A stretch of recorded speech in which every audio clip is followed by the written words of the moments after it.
Halo Sobat Catur semua, selamat bertemu kembali. Pada tahun 1963, Bobby Fischer yang berusia 20 tahun bermain dengan buah hitam sudah bergelar Grandmaster, menciptakan mahakarya catur hanya dalam 21 gerakan melawan Robert Bryan, seorang master internasional pada kejuaraan catur Amerika Serikat. Sangat indah partainya. Oke, tanpa berlama-lama, langsung saja kita ikuti partainya. Robert Bryan yang memegang putih memulai permainan dengan pion D4, membuat pijakan kuat di pusat. Fischer langsung merespon kuda F6, pion C4, pion G6, pion G3.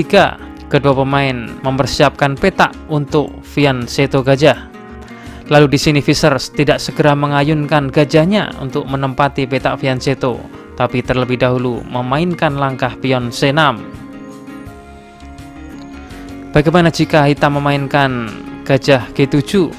Maka setelah gajah G2 dan C6, putih akan mendahului menguasai pusat dengan pion E4, menancapkan trio pion di pusat. Oke, kita kembali. Setelah Fischer C6, putih gajah G2 dan Fischer mendorong pion D5, mengimbangi pusat sehingga di sini terjadi pertarungan di petak D5.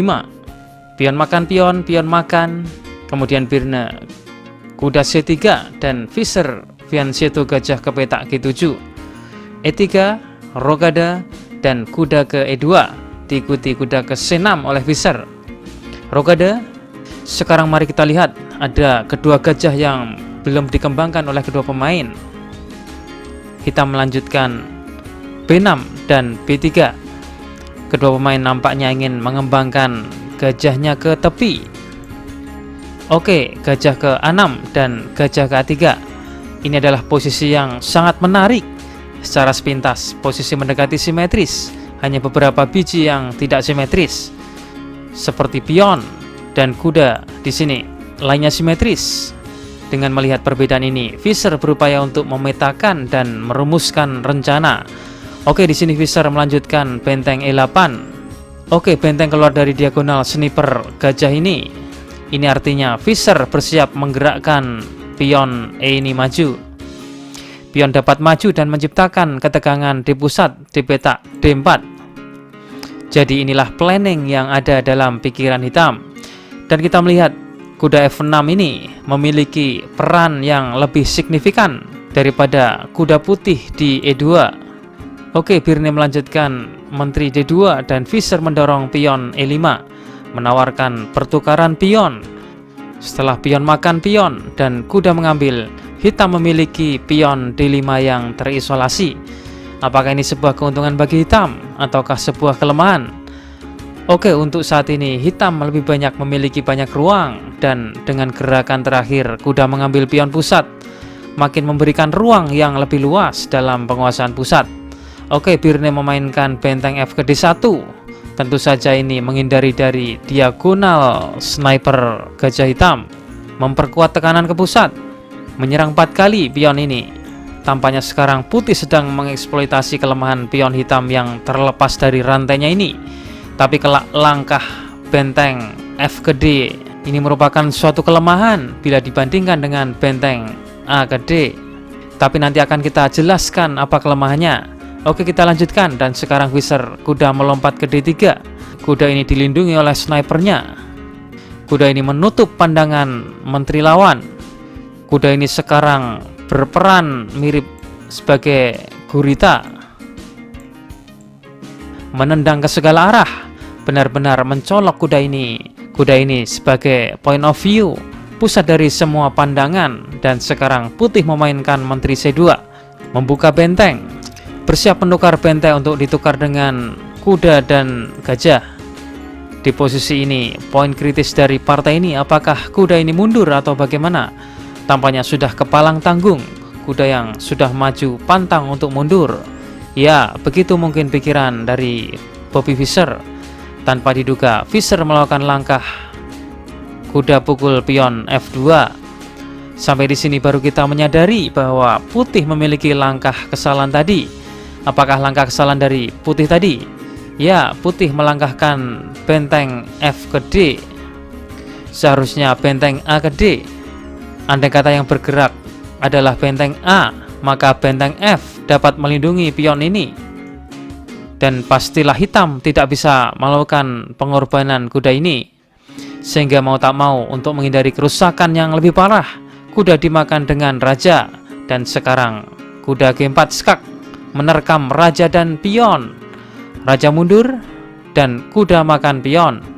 Kuda melakukan garpuan. Menteri D2. Sekarang Visser mau mengambil benteng atau gajah. Memang benteng memiliki nilai yang lebih tinggi, tapi di sini Visser membuat keputusan berani dengan mengambil gajah. Visser membuat keputusan mengambil gajah karena ia beranggapan pada posisi ini gajah memiliki peran lebih banyak, memiliki peran lebih dalam mengawal Raja Putih. Setelah gajah lenyap, maka praktis sekarang hitam dapat menguasai diagonal panjang ini. Oke, setelah raja mengambil kuda, maka Visser pion D4 menyerang kuda sambil membuka diagonal panjang. Diagonal panjang ini sangat ideal untuk ditempati gajah. Maka tanpa ragu tadi Visser lebih memilih makan gajah daripada benteng. Kuda makan pion. Dibalas Visser gajah B7 skak. Bagaimana jika raja ke G1? Apabila raja ke G1, maka gajah makan kuda, menteri makan, maka ada langkah kuat benteng E1 skak. Ini adalah taktik defleksi atau pengalihan supaya melepas menteri. Jika raja F2, maka menteri makan menteri, benteng makan benteng, hitam unggul materi perwira dan satu pion. Oke, kita kembali ke permainan. Di partai ini Birne melangkahkan rajanya ke F1. Di sini Visser memainkan menteri D7 dan di posisi ini Birne menyerah. Dia tahu apa yang terjadi dan Visser akan melakukan langkah brilian dan kombinasi indah tepat waktu. Sekarang Raja Putih dibatasi oleh benteng hitam dan gajah. Dan sekarang ada ancaman besar, menteri ke H3 yang siap menusuk. Menteri sambil mengawal gajah H6 yang menyerang menteri sambil masuk ke petak E3, menciptakan ancaman ke Raja Putih. Rentetan langkah yang menghancurkan. Oke, dalam posisi ini apabila Putih melanjutkan, maka langkah yang paling masuk akal adalah menteri ke F2. Setelah menteri H3 skak, raja ke G1, maka ada langkah indah yang menghancurkan benteng E1 skak. Setelah benteng makan, dilanjutkan langkah penghancur gajah makan kuda yang menyerang menteri dan raja. Setelah menteri mengambil, maka menteri skak mat.